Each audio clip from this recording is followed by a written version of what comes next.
Go Island is brought to you by German Auto Import Network. It's our bi-weekly conversation with Nanaimo Mayor following the most recent City Council meeting today on Go. On today's show, from makeup to the thrill of the walk, zombies hit Nanaimo, jet ski-inspired flying near Victoria, and a road trip to Kamloops. That and more in the next 30 minutes. We will have a conversation with Nanaimo Mayor John Rattan later on this edition of Go Island, specifically the new hotel that is coming to downtown Nanaimo beside the conference center, as well as a unique proposal for some community amenities that was passed at City Council on Monday night. But we're starting off with, well, a little bit of stuff that's kind of dead, actually. It's a walk or a stumble and a lumble and a whatever you want to call it when it comes to zombies. Here's Derek Johnstone.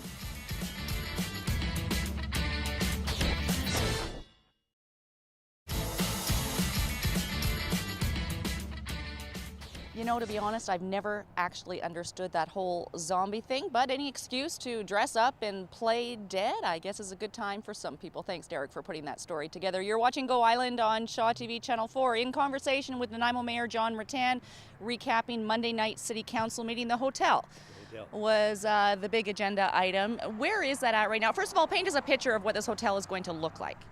Well, hopefully we'll have some pictures to show you, but it's largely glass on the outside, 21 stories.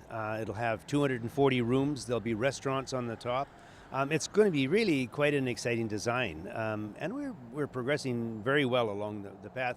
I wouldn't like to say it and categorize it as a done deal, but that said, we are meeting all deadlines as we move forward on it, and it looks very, very promising indeed.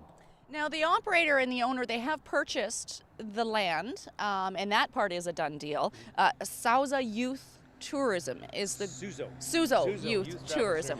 Youth Travel Services. Now, there might be some concern that with a travel service organization running the hotel, that all the rooms are going to be used by tourists, when the whole concept in the beginning was to have those rooms available for conference goers. Well, that's an excellent point, and that was the same concern I shared. And when they appeared before council at an open meeting, I asked them directly, what happens if you're too successful? What happens if you do bring all 70,000 people a year that they're projecting?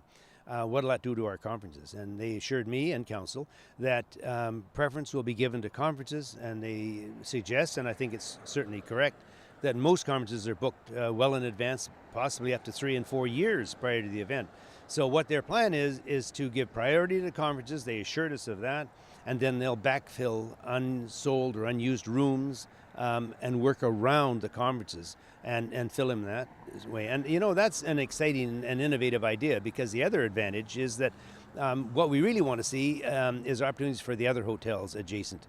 And so if they are as busy as they hope to be, all of Nanaimo downtown will benefit, and certainly those hotels in close proximity to the conference center will do well indeed. I've heard that the conference center itself is operating in a deficit right now, and is it a bit naive to think that a hotel is going to change that? Well, it's not so much a deficit as, it's owned by the city. There is a shortfall. We're not breaking even on it. But I think the reality is people have to look at it in light of what it really was intended to be, and that's an economic generator for downtown Nanaimo. The Aquatic Center does not make money per se. The Nanaimo Ice Center doesn't make money per se. Bevan Park doesn't make money. They're all subsidized. And the Conference Center is not unlike that. We have to support it to get it going. I think the key difference here is that if we can get a larger hotel immediately adjacent to it with a walkway between the two of them, we're going to be able to attract larger conferences. And larger conferences basically means more people. And what we're able to do now is accommodate conferences in the 350 range. And I think if we can get this conference center going, we can start working on 500 and 600.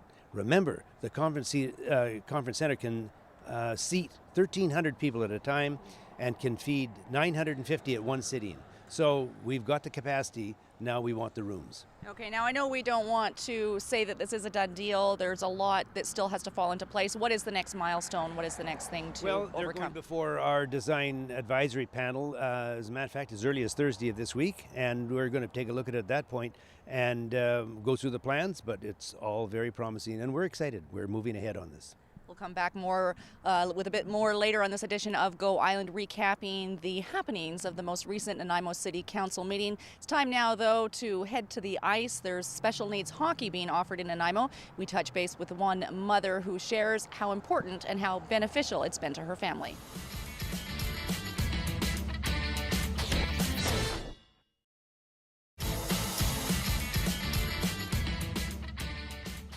Adaptive hockey is once again being offered through Parks, Recreation and Culture for ages 15 and up. Teens and adults with cognitive or physical challenges will develop the skills required to play the game of hockey. And no previous skating ability is required, but participants should be steady on their feet. Full gear is required. There are 2 sessions running, one starting on, let me look here, October the 17th, and the other early in the new year on January the 16th. For more information and to register, you can call this number 248-3252. You're watching Go Island on Shaw TV Channel 4. We'll be back with more in conversation with Nanaimo Mayor after this. Still to come today on Go, it's a bird, it's a plane, it's jet ski inspired flyboarding, and what makes Kamloops so special. That's on a road trip. Still ahead today on Go Island.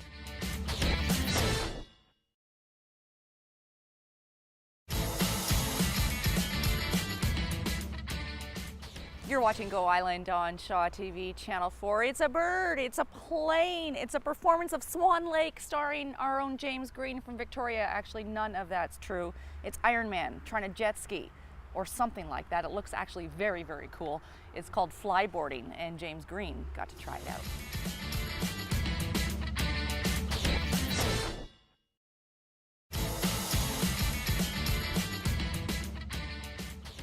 That has just been added to my bucket list. It looks like a whole lot of fun. You're watching Go Island on Shaw TV Channel 4 from Graceful, if you can call it that. Acrobatics on the water to some moves on the ice. Up next is Rapid Fire with Dan Marshall.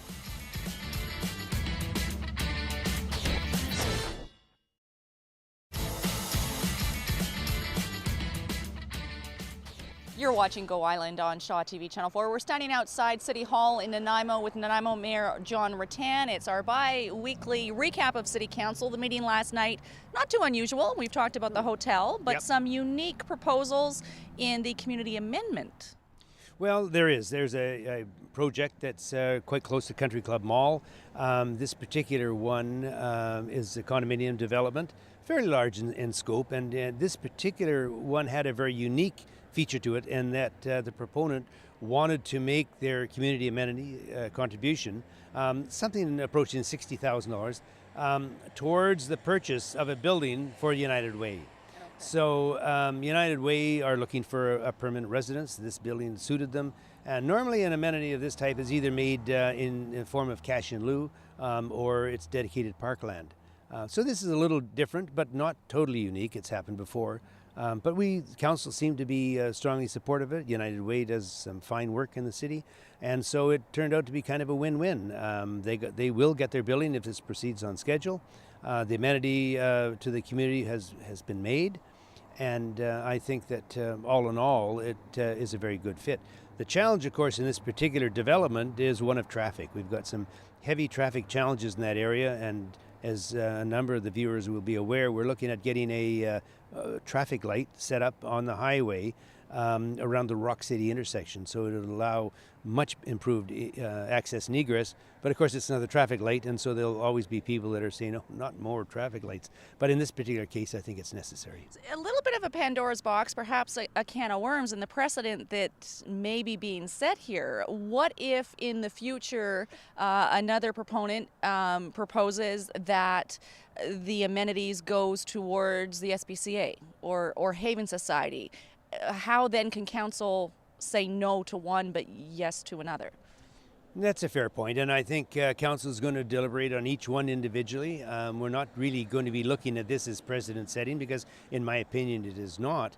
We'll look at every opportunity that comes along, and if people have a particular way they'd like to make their amenity contribution, it might be somewhat unique, it might be different, and we'll look at them all. But that isn't to say they'll all be approved. Okay, another concern that people might have, or a message that perhaps is being sent intentionally or not, is that building infrastructure for local organizations no matter how valuable these organizations are, is taking precedent over or priority over green space. Are you then saying that green space in our city is less important than buildings? No, not at all, actually. This particular case, a lot of large developments dedicate part of the property to park use.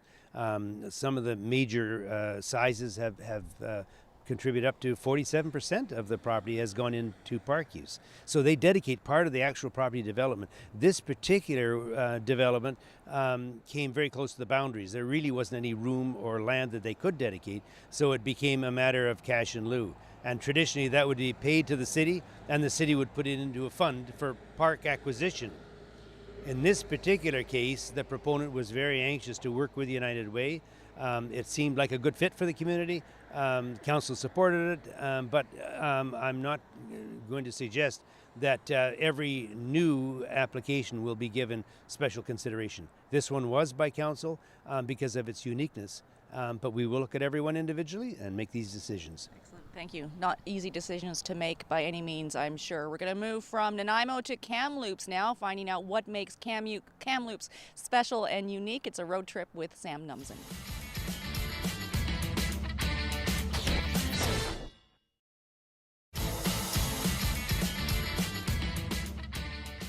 That brings us to the end of this edition of Go Island. We do join Nanaimo Mayor in conversation to kind of highlight and recap every city council meeting, not committee of the whole, but the regular council meetings. Just a quick note before we go, the first ever Nanaimo Child Development Telethon is coming up this Sunday. Very excited. 8 hours of live broadcast from the Port Theatre. You can watch it on Channel 4 or come on down to the Port and experience it in person.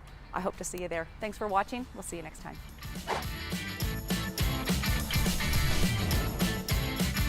Go Island is brought to you by German Auto Import Network. Clothing supplied by Catwalk Fashions. Kate's Hair and Aesthetics provided by Maffeo Salon.